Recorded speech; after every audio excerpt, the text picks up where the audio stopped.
All right, good afternoon. Here is a quick first look on the Stepwgn Speedy that just came in. Like I told you, it is looking a little bit shabby at the moment. You know, just really just cosmetically. Let me go wide angle and let me wipe the lens off. Apologies. But yeah, I really like the Speedies because it has it's a Speedy specific body kit and wheels with the built-in fog lamps. And these later ones have the overdrive transmission, which makes a very nice difference, especially like for fuel economy when you're doing road trips on American highways, which people who buy these in the US tend to do, which they are great for it. So the biggest things on the exterior, like what I mentioned, the paint is just chalky.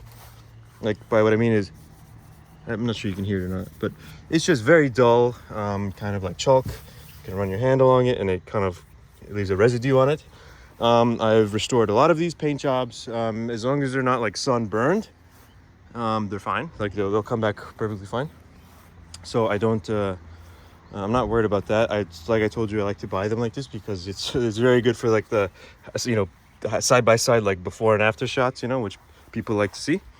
So that is a very minor thing. The body kit up top, these, like the spoiler is Speedy specific, and the paint gets very degraded. It's very common for plastic to do. It's a single stage paint they put on there, and it's on plastic, and it, you know, when it gets hot and is outside, it gets all kind of ugly looking. So you gotta sand it all off, prime it, paint it. But I do have the formula for this color, so make it look like factory. So that will be done to this one. So that is also one of the biggest detraction it's against it. And then over here, like I mentioned, this is a very common rust point. Let me open up the gas door so you can see. It's a superficial. It's only on the outer panel. And then once I open it up, I treat the inner panel and like kind of reseal it. With the correct type of coating. So this like weather stripping, where this gas panel attaches to the outer quarter panel, the weather stripping just kind of degrades over time. As you can see, it kind of just peels right off, and it makes this. But I fixed many of them. It's either in this little corner or like directly under here. But I have a full like photo set of like when I've patched, you know, where I've cut it out, treat the metal, you know, make a new patch, weld it in, etc., etc., and then repaint this area and then re-clear the quarter panel, and then it looks seamless. I've done about half a dozen of them at this point. This is not like a rust spot, just like a tiny little corrosion spot. The underside is very clean, and of course I can put it up on the lift. Okay. So, but I want to give you a quick look so you can see. No like rot, no holes. Like I said, I will put it up on the lift for you if you would like me to, so you can get a much better view of it. But I would prefer you to see it like how I got it, so you can, you know, so we're all on the same page. This is just some sprue of some kind.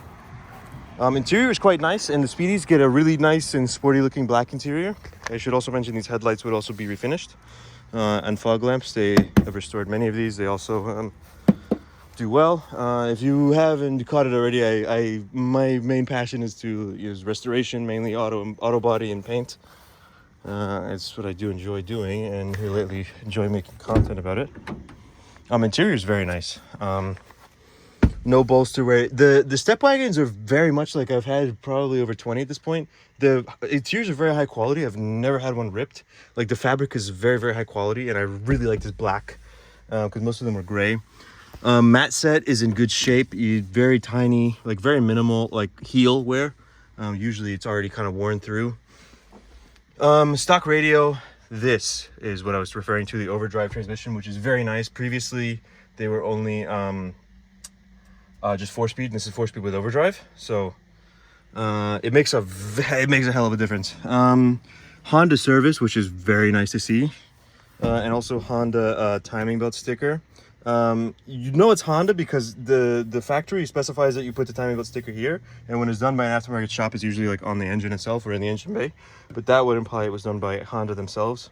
Also paired with the fact that it has other Honda service stickers, and I suspect we'll see more under the hood. But we'll get to that in a moment. We'll show you the inside first. But overall inside is, I would say, very much like 9.5 out of 10. Small stain right there to remove. But yeah, stock radio, which is never seen. And also this door right here usually breaks. It's kind of fragile, and this one works perfectly. 158K on the miles, or sorry, kilometers. So like right at or just under 100,000 miles. We'd have to do the exact conversion, but it's somewhere around there.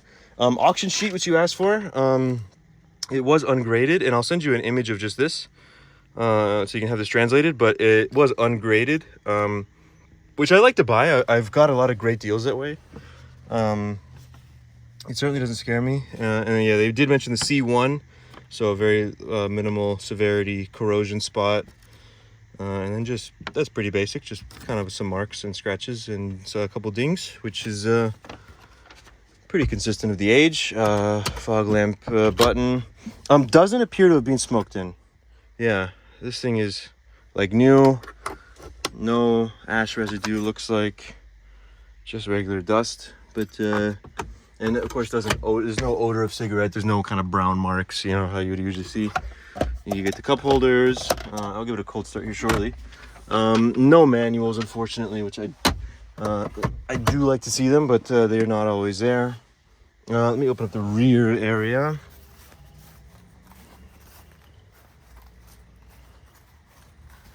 Close this door. I don't see any other previous paintwork on it either. It's all the factory finish, which is what I like, and I like to preserve it. I like to keep them as original as possible. The later Stepwagns, later of the first generation, which is what this would be, they had carpeted panels, which are a lot higher quality than the first ones, because the first ones were like a vinyl and they peel. And this cup holder is also very rare to see unbroken. They're almost always broken. Like this piece just comes right off. So it's very nice to see them unbroken. Yeah, seats back here are in really good shape. It doesn't even appear to have had children in it. These children do tend to make a mess in minivans. Yeah, I don't see anything else in here. Open the hatch, if it'll clear. It looks like emblem is missing. It might be somewhere in the car. If not, I can source one. Yeah, quite clean overall. Usually, like I was mentioning on the earlier ones, this would all be peeled off. They would start like in this corner and peel right off. So let me open the hood and we'll give it a cold start. So the car has not been started since last week, so like over 7 days. So it will be a proper cold start. Looks like I already popped it. Tires look to be newer. At least 80% tread. Let's see a date. Yeah, 2025. So I think they were just put on. And they're nice Falcons, so that's a plus. I would have replaced them if they needed them, but looks like somebody's already done that for me. This in here, of course, needs a detailing. Yeah, Honda battery. I can tell it's a Honda factory battery or like a OEM battery. Also looks like newer radiator with newer radiator cap, which is nice because the radiators are specific to Stepwgn. You can make a CRV one work, but it won't work. It's not like a direct fit. You have to do a tiny bit of modification, but looks like it's been replaced. It's not an original one. It's an aftermarket one, because I can tell it's, well, that's a Nippon Denso cap, but it does look like a newer radiator to me. Of course, I don't have any like direct receipts or proof of that, but to me it looks like a newer one because they're usually kind of getting gray by this point in their life. Valve cover, the paint is all coming off. This is one of the worst ones I've seen. It's just the coating on it. It's aluminum, it's not gonna rust, but the paint does tend to peel on these. I don't think I've ever seen one that wasn't unpeeled. But very clean when it comes to leaks. Valve cover does not seem to be leaking, which means it's probably been changed because it would have been leaking by this point in its life. This O-ring, there's an O-ring in this cap that also leaks. Distributor seal leaks and it's very bone dry. So in terms of leaks, it's quite good. I don't see any other service stickers under here, but it just needs a general cleaning and sprucing up under here. So let's give it a start.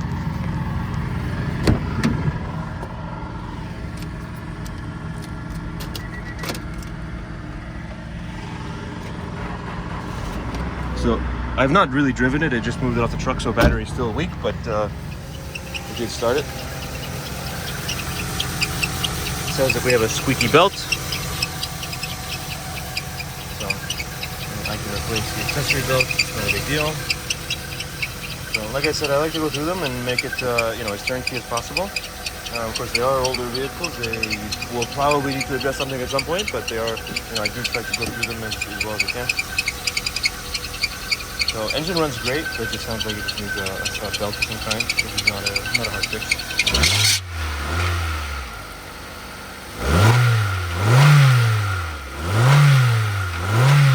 Engine sounds very, very healthy and strong.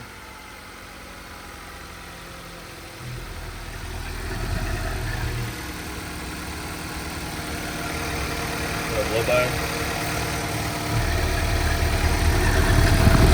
does look quite clean there. I mean, not brand new, but it does look clean. Reasonably clean enough. Yeah, not new. I will be changing it, but it's not exactly what you call terrible.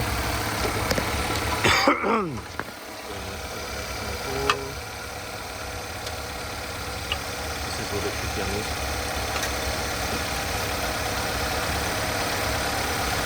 Let me shut it off. I'll put it on there. Waste your time making you watch me put that back in.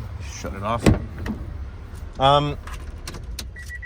But yeah, overall quite good. Power functions. They almost always work, like everything, the windows and everything. The only thing that is sometimes hit or miss is if they have power folding mirrors. So let's go ahead and test. Okay, yeah. So that buzzing is one of the motors in them.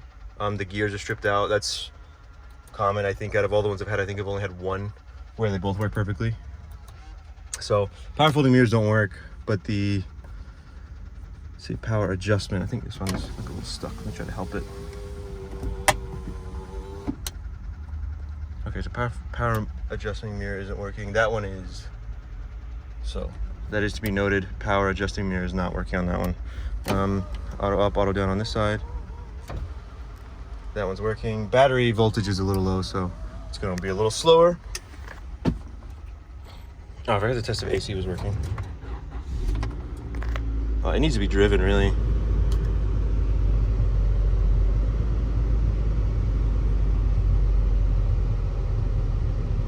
Let's see.